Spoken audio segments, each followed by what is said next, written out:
Hello everyone, সকলে কেমন আছেন? সবাইকে শুভ সকাল। আর ব্লগটা এখন থেকে শুরু করছি। অনেকটাই বেলা হয়ে গেছে, এখনও পর্যন্ত 12টা পার হয়নি, এটার জন্য শুভ সকাল বলছি। আর দেখেন না, ঘুমিয়ে আমার চোখগুলো পুরো একদম কি ফুলে গেছে এরকম। যাক, ভালোই লাগছে, খারাপ না। আমার এমনিতে তো চোখগুলো গর্তে পড়ে থাকে, এখন একটু ফুলা ফুলা দেখে ভালোই লাগছে। তো কেমন আছেন আপনারা সবাই জানাবেন কমেন্ট করে। আর একটা জিনিস দেখাই, দেখেন এখনো ফুটে আছে, কি সুন্দর যে সুবাস বের হচ্ছে। এই যে ঝরেও পড়ে যাচ্ছে, অনেকদিন হয়েছে তো। এগুলো অ্যাকচুয়ালি পূজাতেও দেওয়া যাচ্ছে না, পূজাতে দিলে এগুলো ফুটে না। এই যে এখন এখন পড়ে যাচ্ছে ঝরে।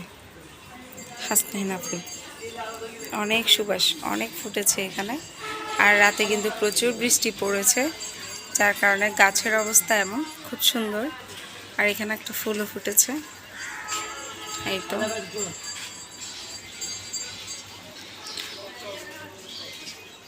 পরিবেশটা কিন্তু একদম শান্ত, নীরব, পরিষ্কার। তো এখন নাস্তা বানাবো, অনেকটাই বেলা হয়ে গেছে, তাড়াতাড়ি করে ম্যাগি বানিয়ে নিব। কারণ হচ্ছে ম্যাগি সবারই খুব পছন্দ আমার ঘরের মধ্যে, এটার জন্য আমি ম্যাগি বানাবো এখন। কালকে রান্নাঘরটা ক্লিন করে রেখেছিলাম, যার কারণে এখন কাজ করতে আমার সুবিধা হবে।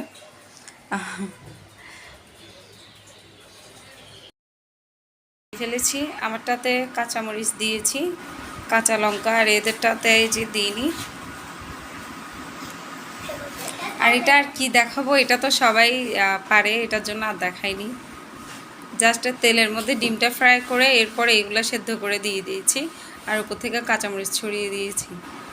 এটাই হচ্ছে আমাদের সকালের ব্রেকফাস্ট। আজকে সকালের ব্রেকফাস্ট হচ্ছে এটা। রান্নার পরবর্তীটা দেখাচ্ছি। আমার চিকেন কষা করলাম, বসিয়ে দিয়েছি, সব মেখে বসিয়ে দিয়েছি, তো হয়ে গেছে। রান্না করতে আসছি 1:30 পার হয়ে গিয়েছিল। তো এর মধ্যেই চিকেনটা একদম ভালো করে মেখে তারপর রান্না করেছি। আর এখানে আছে হচ্ছে এই যে ভাত, আজকে শুধু চিকেন আর ভাত। কারণ হচ্ছে ঘরের মধ্যে বাচ্চারা চিকেন দিয়ে খেলে হয়ে যাবে, আর আমি তো অল্প করেই খাই, আমার জন্য হয়ে যাবে। তো এবার নিয়ে নিব। আজকে আমাদের দুপুরের মেনু হচ্ছে এটাই, লাঞ্চের মেনু।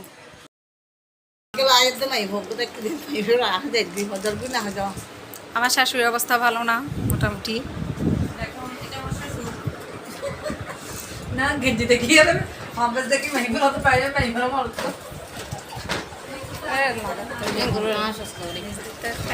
মাথায় দোষণ মাথায়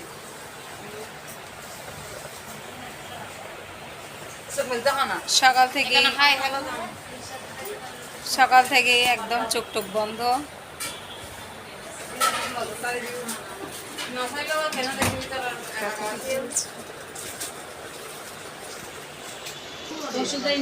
তা এখন ওনাকে এই যে কফ ভাঙানোর জন্য মেশিন নিয়ে আসছে, আর এদিকে আমরা আছি সবাই।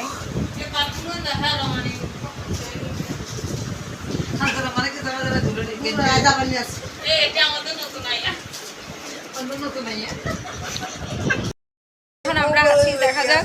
আমার মেজো মাসু কথা বলার জন্য গেছে, এখানে আমার অ্যাডমিট করা গেছে। এর আগে চট্টগ্রাম মেডিকেলে ছিল, এখন মেডিকেল সেন্টারে নিয়ে আসছি।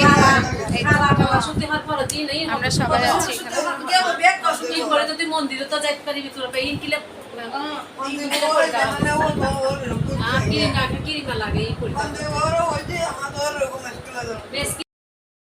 হঠাৎ করে আমার মেজো মাসু বলে কি উনি চোখ টোক খুলতেছে না, আমরা একদম তলপি তলপা গুছিয়ে চলে আসছি।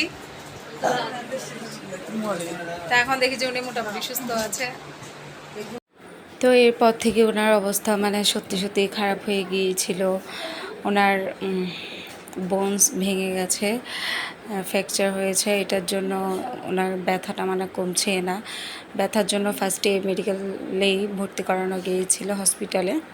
তো ওইখানে ব্যথা না সারাতে আবার বাসায় নিয়ে আসা হয়েছে। এরপরে ডক্টর দেখানোর পরে আবার ডক্টর থেরাপি দিতে বলেছে। ওই থেরাপি দিতে গিয়ে দুনিয়ার ওনার সমস্যা ধরা পড়েছে এখানে। হঠাৎ করে 9 দিনের মাথনি থেরাপি নিতে নিতে ওনার হঠাৎ করে প্যারালাইসিস হয়ে যায়। পেট থেকে শুরু করে আগের ব্লগটা যারা দেখেছেন তারা তো দেখিয়েছেন। তো এরপর চট্টগ্রাম মেডিকেলে নেওয়া হয়েছে এমআরআই করার পর। এরপর আবার এখানে নিয়ে আসা হয়েছে। এই যে এখন প্রচণ্ড ওনার ব্যথা উঠেছে। উনি বলছে উনি নিঃশ্বাস ফেলতে পারছে না, আবার খেতে পারছে না, বুকে কফ আটকে আছে। এটা শুনে তো আমাদের সবার অবস্থা মানে খারাপ। কারণ হচ্ছে উনি একটু হাসলে মানে আমাদের ভালো লাগে, যখন একটু বলে ব্যথা নেই তখন ভালো লাগে, যখন আবার ওনার ব্যথা শুরু হয়ে যায় তখন আমাদেরও ভালো লাগে না।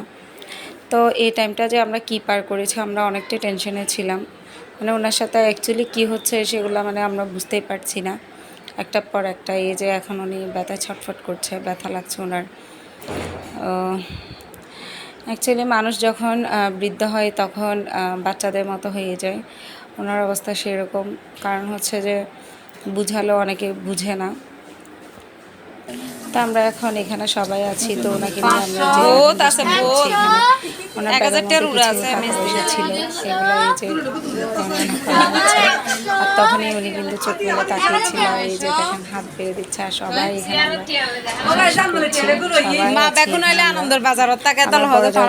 বাইরে থাকে, তো উনি নাই, আমরা আছি, তিনজন আছি, আমার ননস্য আছে, সবাই আছে। হচ্ছে আমার শাশুড়ির সাথে খুবই দেখতে পারে আমার শাশুড়িকে। আবার আমার শাশুড়িকে মাও ডাকে। তো এখানে আমরা সবাই মিলে ওনার সাথে এখানে একটু হাসানোর চেষ্টা করছিলাম, আর উনিও একটু হাসছিল। তো এটা দেখে অনেকটাই ভালো লাগছিল। আর যেহেতু রাত বেড়ে যাচ্ছে, বাচ্চাদেরকেও রেখে গেছি, চলে আসতে হবে। এই যে মুঠের মধ্যে চাবিটা নিয়ে নিল, একটা আলমারি আছে, এটা চাবিটা নিয়ে নিয়েছে। এখন আমার মেজো যা দুষ্টুমি করছে যে একটা ভিডিও যে চাবি আমি নিচ্ছে, আমাকে দিচ্ছে, এগুলো নিয়ে আর কি। তো এরকম থাকলে না ভালো লাগে। এখন ওনার তো অবস্থা ভালো না, কন্ডিশন কি করা যাবে এগুলো নিয়ে আমার মেজো ভাসুর কথা বলছে। ডক্টরের সাথে ওনারা ডিসাইড করবে কী করা যায়। আর আমরা তো যাওয়া আসার মধ্যেই আছি। এগুলোই আসলে মানুষ যখন বয়স হয়ে যায় তখন হয়তো এমনই হয়। কারোটা সুখকর হয়, কারোটা কষ্টকর হয়। তো আমার শাশুড়িটা সুখেরও আবার কষ্ট, যেখানে সবাই সবাই দেখতে এসেছিল, সবাই আর সবাই দেখতে আসছিল ওনাকে। ওই টাইমটাতে যেখানে আমরা ছিলাম তখন প্রায় 8টা বেজে গিয়েছিল। তো এরপর আমরা বেরিয়ে গিয়েছিলাম, চলে আসছিলাম। আর ঘরে আসার পরে তো অবশ্যই আসতে ইচ্ছে হচ্ছিল না, কিন্তু কি করব, বাচ্চাদেরকে রেখে গিয়েছিলাম, এটার জন্য আসতে চলে আসতে হচ্ছে। থেকে এসে স্নান করলাম, কারণ হচ্ছে যে আমার শাশুড়িকে যেখানে রাখা হয়েছে ওইখানের অবস্থা এতটাই যে খারাপ, নিউরোলজিতে রাখা হয়েছে। তো ওইখানে মানে দিন দিন অনেক হচ্ছে, সবসময় মানে রোগী মারা যাচ্ছে। তাছাড়া এরকম গেলে কোথাও মানে হেলথ কেয়ার বলেন, তারপর হচ্ছে মেডিকেলে গেলে এইসব সাইটে, হসপিটালে গেলে এইসব সাইট থেকে এসে স্নান করে ফেলা ভালো। তো যার দরুন স্নান করে ফেললাম। জানি না কি হয়, ঠান্ডাও লেগে যেতে পারে। আমার তো আবার ঠান্ডার সমস্যা। তো আসলাম, চা বানালাম, টিচার আসছে ছেলের, টিচারকে চা দিলাম, মেয়েটাকে পড়াতে বসলাম, ওকেও টিচারের কাছে দিয়ে আসলাম। এরপর এই যে এখন চা খাবো। রিল্যাক্স বলতে কিছু নাই, কালকে যেহেতু সত্যনারায়ণ পূজা, আবার এটার জন্য চিন্তা করছে আবার নাকি কোনো বাজারে যেতে হয়। মাসে একটা আছে, দেখি ওনাকে দিয়ে যদি আনাতে পারি আর কি, না হলে তো আবার দৌড়াতে হবে। তো এরপর আর কিছু শ্যুট করা হয়নি। প্লিজ যারা নতুন দেখছেন অবশ্যই সাবস্ক্রাইব করে পাশে থাকবেন, আর কিন্তু অবশ্যই লাইক